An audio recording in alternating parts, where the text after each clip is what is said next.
शादी जो है वो एक अल्लाह का सिस्टम है ऐसा जो आपको आपकी उस जो आपकी तंगदस्ती है या आपके जो एक मामलात हैं मुआशी मामलात उनसे निकालने का हल भी है। और ये मैं नहीं कह रहा हूँ, ये देखिए आप कुरान के हिसाब से हम इस चीज़ को देख रहे हैं। क्योंकि मैंने पहले भी इस बात को काफ़ी बयान करने की कोशिश की है कि एक आपका नसीब होता है, एक आपकी रस्सी होती है, एक आपका वॉलेट होता है। तो वो आपका है, आप अकेले हैं। लेकिन जब आप शादी करते हैं, जब निकाह करते हैं, जब अक़द करते हैं, तो आपका जो वो वॉलेट है उसमें दूसरा जो सामने वाली पार्टी है, ठीक है ना, अगर आप मर्द हैं तो औरत का और औरत हैं तो मर्द का, वो भी जमा हो जाता है। तो अब आपके पास जो आपका वॉलेट है या आपका जो ये समझ लीजिए अकाउंट है, वो डबल हो गया, ट्रिपल हो गया। अच्छा, आपको आपके अकाउंट का तो पता है कि आपका अकाउंट क्या है, ठीक है ना, आपकी क्या औकात है या आपके पास कितने पैसे हैं, आपको ये तो पता है।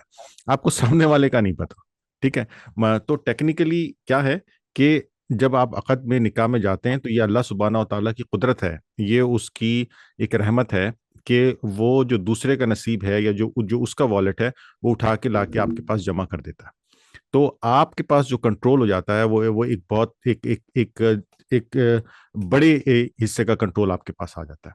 तो इसलिए अक्सर ये भी कहा जाता है कि तंगदस्ती या अगर आप मुआशी तौर पे परेशान हैं तो उसका एक हल जो है वो ये भी है कि आप शादी कर लीजिए।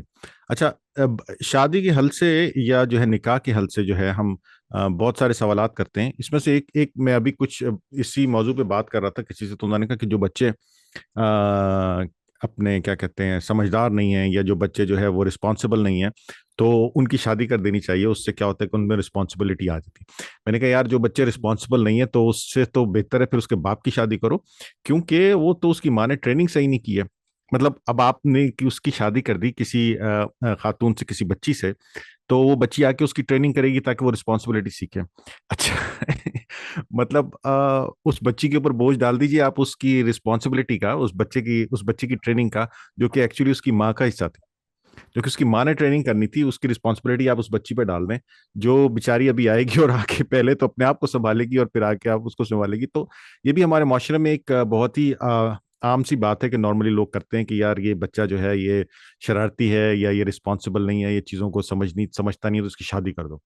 अच्छा, तो शादी कर दो मतलब जो काम आपने करना था, उसको रिस्पॉन्सिबल बनाना था, आपने उसको ट्रेनिंग देनी थी, समझाना था, आपने अपना वो बोझ जो है उठा के दूसरे के गले पे डाल दिया और आपने कहा अब ये बस मैं तो डन हो गया, अब ये समझ जाएगा। That's wrong, that's totally wrong. I don't understand कि ये कैसे लोग इस तरह से सोचते हैं। क्योंकि एक आदमी जो है उसकी, हाँ आप ये कह सकते हैं कि उसको आप थोड़े से जिम्मेदारी का एहसास हो सकता है, but he still I mean मुझे तो मुझे मुझे I am not like very much fan of this. ये हमारे माशरे में ना एक अमूमी तौर पे एक रिवाज है कि जैसे ही बच्चे थोड़े से बड़े होते हैं और अच्छा, जो ज़्यादा बच्चे स्मार्ट होते हैं, जो बच्चे ज़रा थोड़े से ज़्यादा रिस्पॉन्सिबल होते हैं, उनकी कहते हैं उनकी शादी अभी नहीं करो, उसको और पढ़ने दो। समझ रहे मेरी बात? इसको और पढ़ने दो, इसको इंजीनियर बनने दो, इसको डॉक्टर बनने दो। तो मतलब जो जो समझदार है बच्चा, जो बच्चा कमाने का यानी कि रिस्पॉन्सिबल है, उसकी शादी नहीं कर देते क्योंकि उसका फायदा माँ बाप को हो रहा होता है।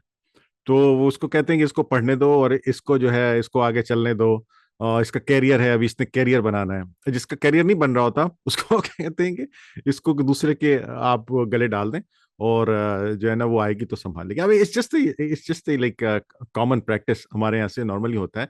मेरी राय ये है कि ऐसा ठीक नहीं है, ऐसा नहीं करना चाहिए।